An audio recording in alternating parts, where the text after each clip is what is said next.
Let's talk about our very own school shooting that took place. At least 2 dead, 9 injured in Brown University shooting. Zoe Weissman survived the school shooting in Parkland nearly 8 years ago. Now, as a sophomore at Brown, she's lived through yet another. Right now, I'm just very angry. I think I'm angry that I've had to go through this more than once, that now my classmates and my friends also have this experience in common with me. President Trump monitoring the situation from the White House, speaking to reporters overnight. I've been fully briefed on the Brown. Yeah, from what I understand, Trump said the suspect was in custody before he actually was. There is a suspect now. Washington Post has revealed that the person of interest authorities took into custody in connection with the shooting at Brown University's Benjamin Erickson, a 24-year-old originally from Wisconsin. People briefed on the investigation told the Washington Post. Erickson has not been named as a suspect or charged in connection with the Saturday attack, which left 2 dead and 9 others wounded. He's still a person of interest, not a suspect, sorry. But of course, before any of that was revealed, Laura Loomer and many others instantly did what they always do, which is there's only a couple talking points here, and you guys already know. Either blame trans people and say the shooter was trans, or Antifa, Trantifa, or Muslim. Laura Loomer's conspiracy theory about the Brown University shooter being Muslim non-white foreigner just fell very hard. The shooter's name is Benjamin Erickson from Wisconsin. Mass shooter at Brown targeted classroom of the professor who taught Judaic studies at Brown University. The professor also taught abroad in Israel. Why is the media protecting the murderous Muslim who killed innocent people at Brown University? Sources tell me that the Democrat officials in Rhode Island and woke administrators of Brown are doing all they can to hide the fact that the shooter at Brown University was a Muslim who targeted the classroom of Professor Rachel Friedberg, who taught Judaic studies in addition to economics. A source told me students heard the shooter scream Allahu Akbar before he opened fire, but the PC culture of Brown has them afraid of being called Islamophobic. Source tells me police and FBI agents on the ground have also been instructed by Democrat officials on the ground in Rhode Island to not say the words Muslim or Islamic terror. How much more of the Islamic invasion are patriots going to take before they just can't take it anymore? How much longer before they make the choice to save the West from this jihadist invasion? We are really playing with fire. Patriots in the West are being pushed to the limit. This is all before Laura Loomer knew anything about the background of the shooter, by the way. Why is the FBI not telling us the name of the shooter from Brown University? Why does it feel like Obama runs the FBI? Same sanitized language, same refusal to speak the truth, same problem with jihadi cockroaches infesting our country because so many officials can't say no to Arab money. Well, it turns out the person of interest in the shooting at Brown University is Benjamin Erickson, a 24-year-old originally from Wisconsin. According to people briefed on the investigation, they spoke on the condition of anonymity because they were not authorized to publicly discuss the probe.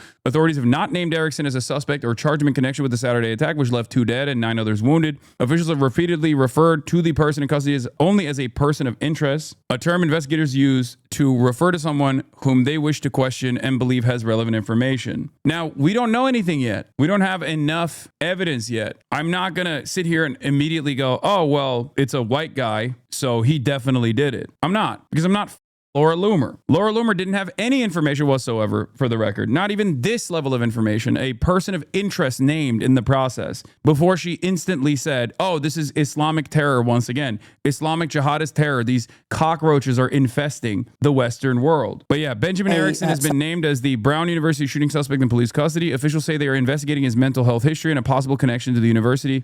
So far, that is all we know. Have a man in custody, and he has now been identified as Benjamin Erickson. Law enforcement officials say they're looking into what might be an extensive mental health history for Erickson. And they say also that they're looking into a possible connection to Brown University. So the update on that story. Does the U.S. not have laws against incitement of violence / hate speech? That's what Laura Loomer was doing? No. Even if we did, do you think they would utilize that against someone doing Islamophobic narratives? Someone who is close to the administration? You can do that every day if you're conservative regardless, and especially towards Muslims. It's encouraged. Brown University situation, what a terrible thing it is. And all we can do right now is pray for the victims and for those that were very badly hurt, it looks like. And we'll inform you later as to what's happening, but it's a shame. It's a shame. Just pray. I just feel like if you replace Muslim with Jew in that statement, there would absolutely be repercussions and likely an arrest. No, the FBI will knock on your door for far less. No. maybe in the past, but not anymore. I mean, look at Nick Fuentes, Candace Owens, like, no. And ironically enough, it does actually, like, the reason why there isn't any sort of stigma or legal repercussions for that kind of sentiment either is partially because of the likes of Laura Loomer, Randy Fine, and so many others unleashing a torrent of hate towards Muslims. Andrew Cuomo, Kirsten Gillibrand. For a lot of Americans, it's basically gotten to a point where it's like, no, it's equal opportunity hate time. Like, I mean, is there more repercussions for saying the exact same thing about Jews as she does about Muslims? Sure, there's more institutional stigma. You can't say stuff like that and get away with it in the same way that like Randy Fine does, for example. Having said that, the repercussions are minimal, even when you do say that about Jews nowadays. And that's partially because of the anti-woke, anti-cancel culture initiatives that this current administration ran on in the last election cycle, where they were like, no, they made it seem as though there's this prevailing attitude in the reactionary circles where like, if you say bigoted, hateful you'll be able to solve all crimes. Like, it's like this magic word. They used to do this with like COVID, if you recall, where Trump would be like, Wuhan flu, Kung flu, Wuhan flu, as though if you say Wuhan flu and say China's responsible for it, you magically will combat the spread of COVID or some shit, right? It's stupid. It's like a child's brain. Yeah, they used to demand that Democrats say Islamic terror in debates. Exactly. Like, that's going to solve the American imperialism born resistance network in the region. Like, yeah, if they falsely accuse this guy of being Muslim, then every single day there's another mass shooting, but it'll somehow limit the amount of mass shootings, I guess. Anything but actually trying to tackle the real problem. Anything but that. And the mayor telling the people of Providence that they can't. Yes, I've seen information about Benjamin Erickson's background or the suspected person of interest background, but we don't have any evidence right now that this person actually did it. This is just all speculation at this point, so I'm not going to dive into the background of some like random person potentially until the officials confirm that this was the person. If they elevate this person from person of interest to suspect, then we can dig into the background. Trump on shooting at Brown University. Things can happen. Classic. I mean, I guess it's an honest assessment. Yeah, it's technically true. It's up, and the president shouldn't be saying that in this moment. He should be trying to actively solve the problem, or at least like try to comfort people. I think it's a deep recognition of the lack of interest that every administration has had prior to this one, and certainly this one as well, in solving and combating gun violence and school shootings that take place in this country. In some ways, it is a very honest assessment of events. We've heard J.D. Vance say similar things as well. You know, things happen. What are you going to do about it? And two are looking down on us right now from heaven. And likewise in Australia, as you know, that was a terrible attack. 11 dead, 29 badly wounded.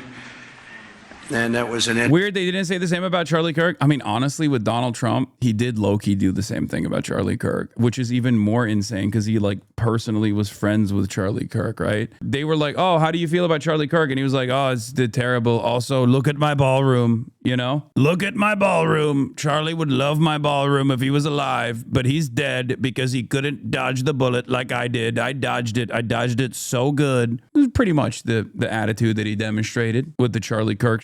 These guys very clearly don't give a about any gun violence whatsoever. They don't care about any gun violence until they can make propaganda around it. If it's like a trans person or Antifa that's responsible for the gun violence, or if at least if they can like lean into that direction, they'll try to hammer that narrative over and over again. But even then with the likes of Donald Trump, for example, he is so personally invested in his own narcissistic desires that he can't even fake it for the appropriate amount of time to put together a convincing narrative. Great, really one of the greatest schools anywhere in the world.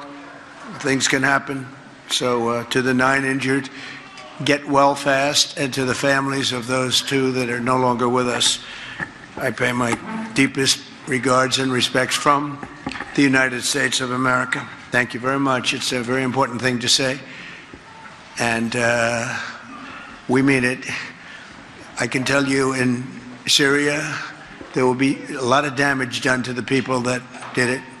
They got the person. How is he so bad at these sorts of responses after like tragic events is a question that someone asked in the chat. And it is because he truly is too self-interested. He famously lacks empathy and has a really hard time talking about victims in general. Like he'll always do this where he'll be like, yeah, the person got shot and killed in this gruesome murder, sitting next to like the victim's family, you know? But he also just like doesn't give a shit about anything. He doesn't care. And he's not very good at crafting even like a fake empathetic approach. Someone walked in the room there and began shooting, killing 2 people, wounding 9 more. As you said, a person of interest is now in custody as police are going through all the physical evidence they have, which is 2 guns that they found on him at the time they took him into custody and the shell casings they found as well at the scene. One notable thing we've seen here on the campus is behind us there have been students. Yeah, you know the person of interest is white because they immediately started looking into his mental health, okay? That's it. Let's be real. Like, this has happened far too many times for me to not notice that that is a pattern with the way that officials operate in this situation. Lone wolf or has a history of mental health complications instantly.